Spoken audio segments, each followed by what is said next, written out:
Today we're reviewing Sonic Unleashed! Oh my god!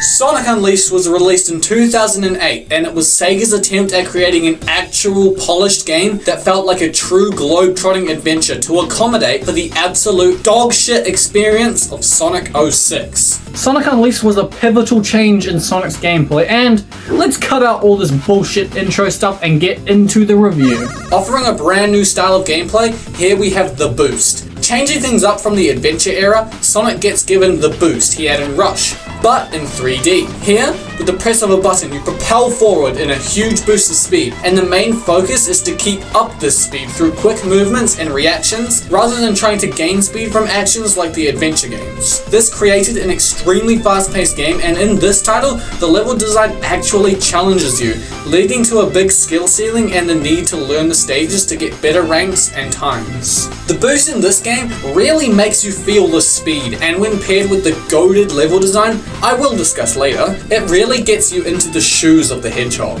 But with everything light, there's also everything dark, and this dark being the werehog, because Sega just had to do something to deter people away. You know how Sonic is known for his speed and that he's a fast bastard? Well, not anymore, because the werehog is more focused on slower combat and platforming. Everyone hates the werehog, but it's actually fun once you get past the fact that he's not Day Sonic. When you unlock lots of the combos, get used to his platforming, and actually learn how to play as him, the werehog becomes a great part of the game, and each level goes from like 10 minutes if you suck, to only 3 to 5 when you get good. While definitely not as good as Day Sonic, he's still a fun time. The story of Unleashed takes you around the world as you have to find the Chaos Emeralds, fight off Dark Gaia's minions, and literally rebuild the planet. The story follows the Gaia manuscripts, which have the characters Dark Gaia and Light Gaia, two beings who battle it out in the core of the Earth every 10,000 years. But this time, Eggman has used his giant penis rocket to blow the entire planet up, waking up the creatures prematurely. This leads Light Gaia, aka Chip, to have lost his memory, and Dark Gaia being only a smither of his power. You have to help Chip regain his memory so that he can battle against Dark Gaia and save the world. This story is full of charm, stunning cutscenes, great moments, and is really well written.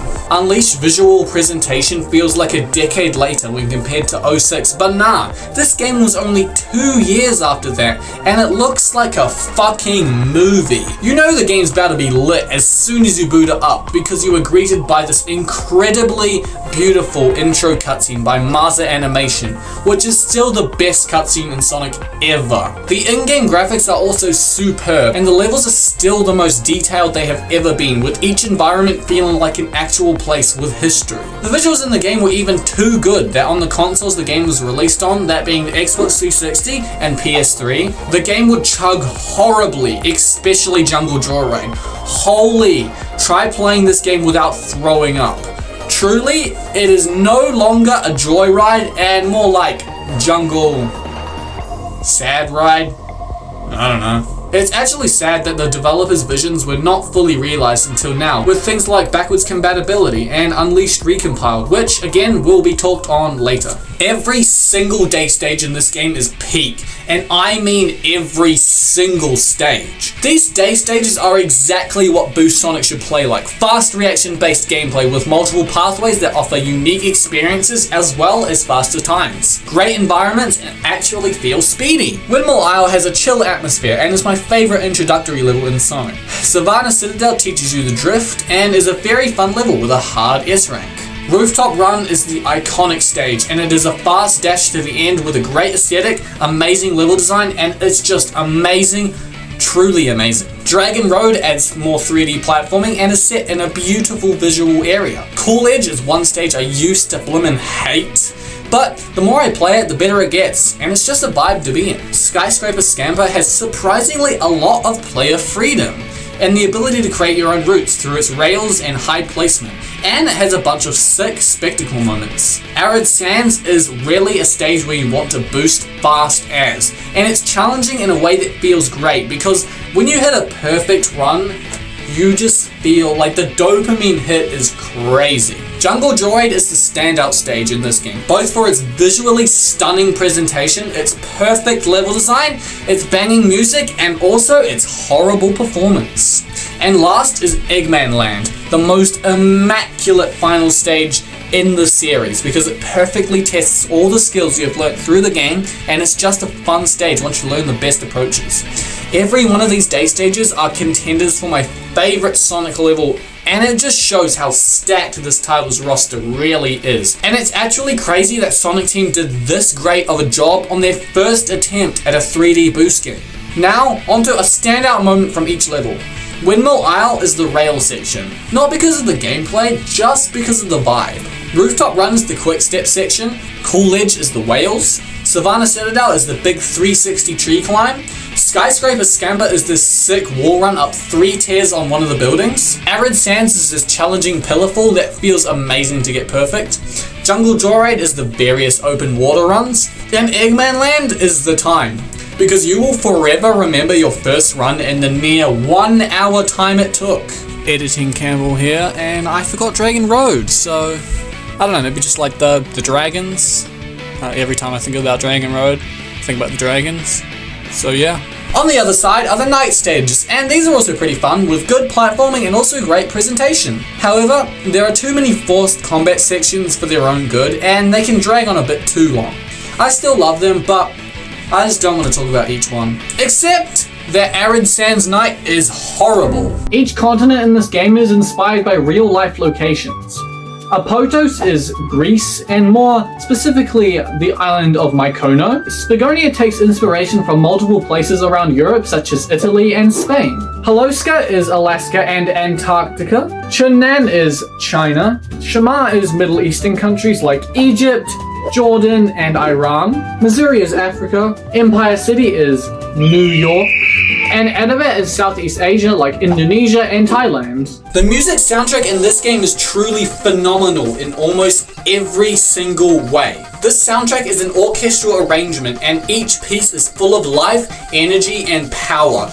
Like the level themes, the music also took heavy inspiration from the music and sounds from their respective countries. And because the team actually did their homework, each piece is very faithful and enhances the atmosphere of each stage. The day stages really give you the rush to just run around, and I play them regularly when actually running in real life.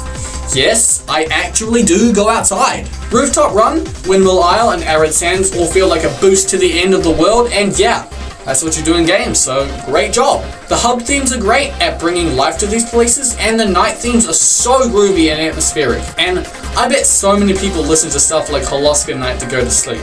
Yeah, I see you. When adding the beautiful themes and the beautiful music, it just truly creates an unforgettable experience. And yeah, it'd be such a dream to actually travel to Mykonos and just listen to Windmill Isle while running down the bustling street. Please, please, I need to! Unleashed was Sega's attempt at creating an actual good Sonic game after the horrible mess of a game that was Sonic 06. Still love you though, buddy. Even though you can see the vision behind 06, the Sonic brand was mutilated so badly, and everyone was joking and shitting on Sonic just because it was Sonic. And yeah, we all know the one interview where they said Sonic was never good. Like, Unleashed, while being an amazing game and my favorite in the series, it just wasn't enough to fix the brand, but the boost gameplay that it did introduce was the key, which we saw with colors and gens bringing back hope, which was soon destroyed by Lost Wood and Boom, but we need not talk about that era. Any opinion I have towards this game is also not at all biased by nostalgia, as I only played this game in maybe like 2023. The only experience I had with Unleashed as a child was through the Xbox 360 demo version. I don't really remember myself playing the demo, I just know I did, but it would probably look like this. Here we go!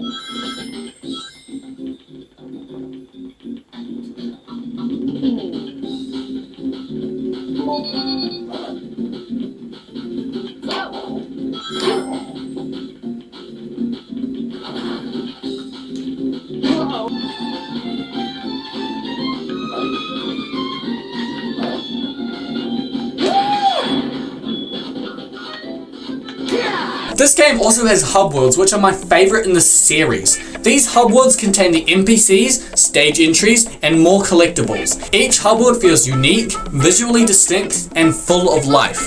While these hub worlds aren't as grand in size like Adventure 1 or 06, these just feel complete and are actually easy to get around because they are clear. The NPCs in the countries have certain quests you can do, like helping two people fall in love, helping with an ice cream stand, and helping a grown man give a random little girl a present. You can also complete the hot dog challenges here, which give different challenges like time trials and ring trials. And we all know the dreaded Eggman Land hot dog challenge. Another thing you can do in these hub worlds is buy trinkets, food, and souvenirs. The bosses in this game take place in both the day and the night, with very different styles between both time periods. As Day Sonic, you have these running bosses where you have to dodge attacks and boost into the boss. Each one is very similar, but gets more involved after each one. The night bosses are more unique between each one. The first boss is Dark Gaia Phoenix, where you have to chuck water barrels to weaken it, then you attack it normally. Dark Moray has you freezing it, and Dark Guardian has you pushing boxes into holes to weaken it. The final bosses include Egg Dragoon, the best boss in the game, and Dark Gaia, which has the supersonic part, which is cool. I do a video on that boss fight if you ever need help getting S rank. No shameless plugs. No, never. I would never do that to you guys. All of these boss fights are pretty decent, and Egg Dragoon especially, but they aren't the highlights, so it's fine. Sonic Unleashed takes aspects of the adventure games in relation to the progression. This is clear with the upgrades which you can find around the hub worlds like in Adventure 1. These include the wall jump, stomp, light speed dash, and the air boost. The game also has a level up system for both Day Sonic and Night Sonic. Defeating enemies in the stages gives you skill points, which you can also get from food around the world, which you can buy with rings. Leveling up your character as Day Sonic makes you faster or makes your boost gauge longer, and for the Werehog you can increase strength, life, combat, shield, and unleash, which combat is very important if you want to get the most out of his gameplay style as possible. There are many different collectibles like music, cinematics, and trinkets from the respective countries in the games, but the most notorious collectible in the game by far has to be the Sun and Moon medals. These medals are little coins that are hidden in the stages, and you might think, hey, they seem cool, it's just another thing to look for if you want. But no! These are required to progress through the game, and some of these requirements are really high, and it just slows the game and ruins any flow. Like, bro, just let me play the game. I don't want to look for these stupid ass medals. There are also Tails stages, but before you get excited, no, you do not get to play as Tails. You just fly in the tornado and hit button inputs that show up. It's very neat. One cool part about Unleashed and its step up in quality are these small little animations that are tied with the game. Some of these feature Chip and Sonic across the various continents doing funny things, in like a Tom and Jerry style structure. And the big one, The Night of the Werehog, which has a whole story with Sonic going to a haunted house with Chip, and it's really quite cool. Also, the animation is just peak. Surprisingly, there is actually DLC in Unleashed, and for like $2 each continent, you get harder versions of the stages, as well as completely new level design. Like, it's not the craziest thing by any means, but you know, it's still a cool little extra thing, and some of the level design is really nice. But also some of the level design just feels like the developers taking their rage out on us with bullshit hazard placements. Honestly, this is not for the weak-minded individual. But this version is not the only way to play the game, because a port was released for the Nintendo Wii and PS2, and it's actually a totally different game with different level design and gameplay. Unleashed version, as people call it, takes the boost gameplay in a totally different way. This game gives you bars instead of the whole boost gauge, and instead of being a hold down to continuously boost, it is a one-time huge boost of almost uncontrollable speed, which gives this version a very unique identity since no game after this is built upon it. The level design is also completely different and is built in mind of this gameplay style, and is really good as well. The Sun and Moon medals are also given at the end of the stages and gives more depending on your rank, which completely negates the feeling of slow collecting in the HD version. So, points to the Wii. The only thing that hasn't changed is the story, which is pretty much the same.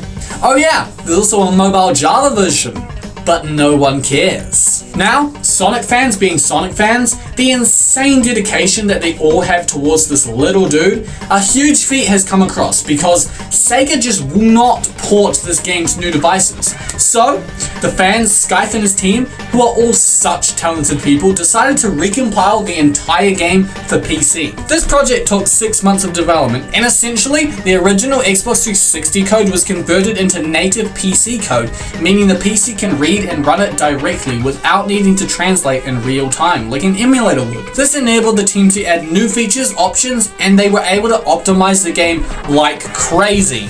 Like hella crazy. Like so crazy that this guy beat it on his phone. Like, damn! Xbox 360 recompilation has never been done before, and the fact that a Sonic game was the first to do it is just such an achievement, and hats off to everyone involved. This version is now my preferred way to play because of the graphic and frame rate upgrades, the mod support, and overall just being easy to access. The recomp can easily be downloaded from the website, with the only prerequisite being you have to own the 360 version and you have to have the ROM on PC. Pretty simple. Also, as you probably saw in the intro, I actually got Unleashed physical! Yay!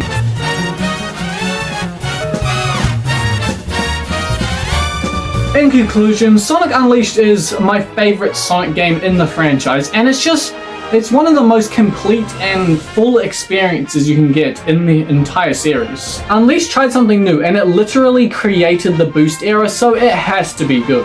I like every single part of this game, from the levels, to the music, to the day stages, and yes, even the werehog. Unleashed is a 9 out of 10, and it has the crawl, so it is truly the peak of Sonic the Hedgehog. It's just crazy how Unleashed went from such a hated game with a 4.5 on IGN to being one of the most loved in the series and getting so much representation lately, from the new Night of the Werehog animation and Crosswords having a bunch of Unleashed stages, and also, yeah, the recompiled. Like, Unleashed fans be eating nowadays. Hope you had a good time, and please consider hitting that fat subscribe button, because every new subscriber helps me make better content. So, goodbye. Love you all, and adios!